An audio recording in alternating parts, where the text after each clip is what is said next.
tua la ya kinete ding te ni hi le khari Gogou hin khari le sar John hin mate ni tua hi first prize zanga yong hung chu kin ding ai tai lang cha first prize hi zanga bu hung ding hin amate ni tu ni kwa hi en nai do yunin mi pion he the moi tin tu ni kwa ke just ding ka hin ki paron ding ai tai tua he ki pantan he go le John yon bor hung ding hin tua he ne vetau te John almost complete one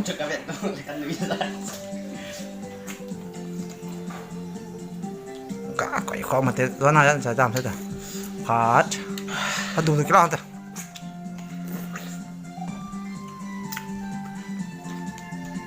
có hả bảo được không free chưa bây giờ cái chỗ mà làm tâm thế nào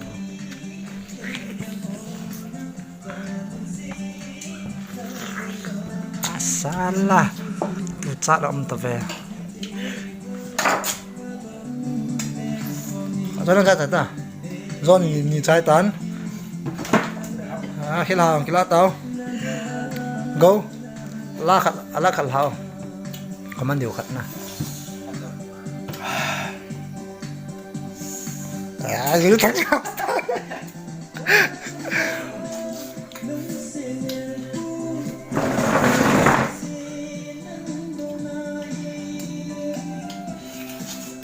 ba cái chọn một tập em có nào đấy không nhìn nè nhìn bận mà lái hả các bác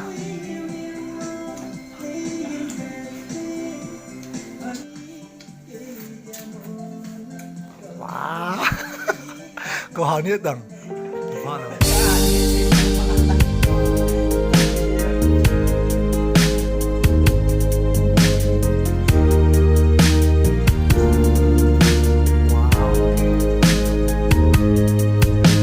đầm sung mà dia cả lungset nu lại đang lên tiếng gel giống lệ chung nay hin phal boy cả lungset nan cùng đang chẳng din có hin phal boy cái ang lại cả hin con no me ông kia lệ kia tin kia in qua không hít ông kia hay cái an tình in không kít deng ta nó lung đầy nu cả ngày nghe cả hình lúc sẽ dừng nghe lại đang ang amu din ka yung palpo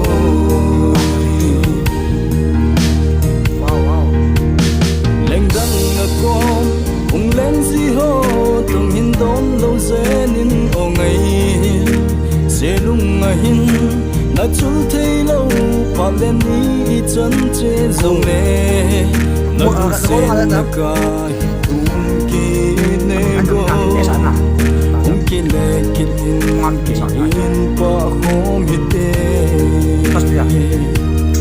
ung ki hey ki a ding in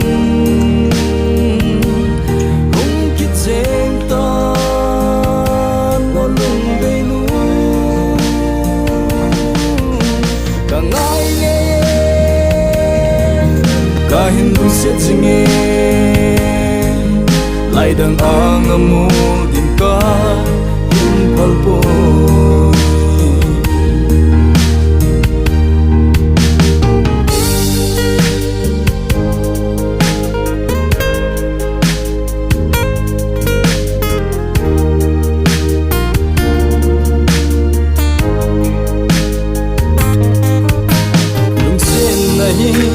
alhem lâu ngày lúc na dòng á trong địa bồi lungset đi ta cả chân na hi nang lâu lung muốn na đâm lâu nghe thấy kỷ niệm na nang ôm na hi ông kia lệ kỷ niệm kỷ niệm qua hôm hít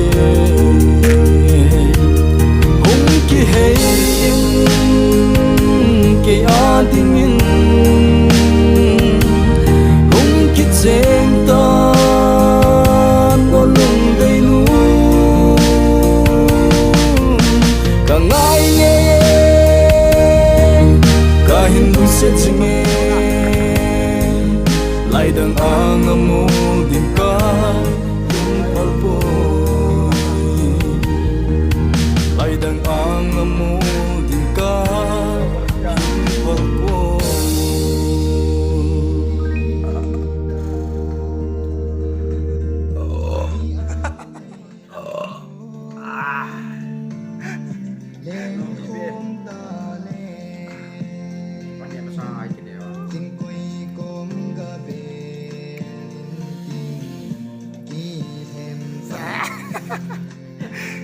thằng đó làm style đấy.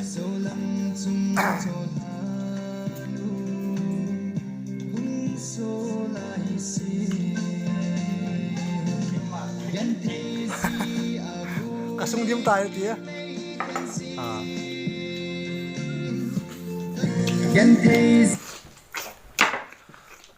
Tua hi first hung thiva ding tan first prize hi zanganga bo hin first hi tua hi laya ka koma pai chang de kilom ta hin Ai là cái này vậy.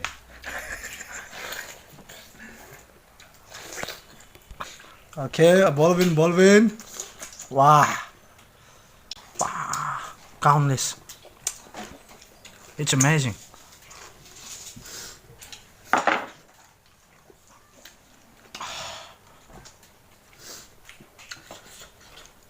Shut down. Oh, I finished all this. within 9 minutes. 1, 2, 3, 4, 5, 6, 7, 8, 9, 10, 11 mangoes. 11 mangoes in 9 minutes. Wow.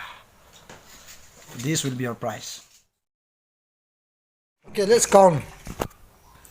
1, 2, 3, 4, 5, 6, 7, 8, 9, 10, 11.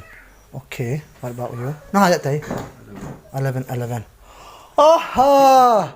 11 hi zin ko ma za first among the boy ka sum safe eh.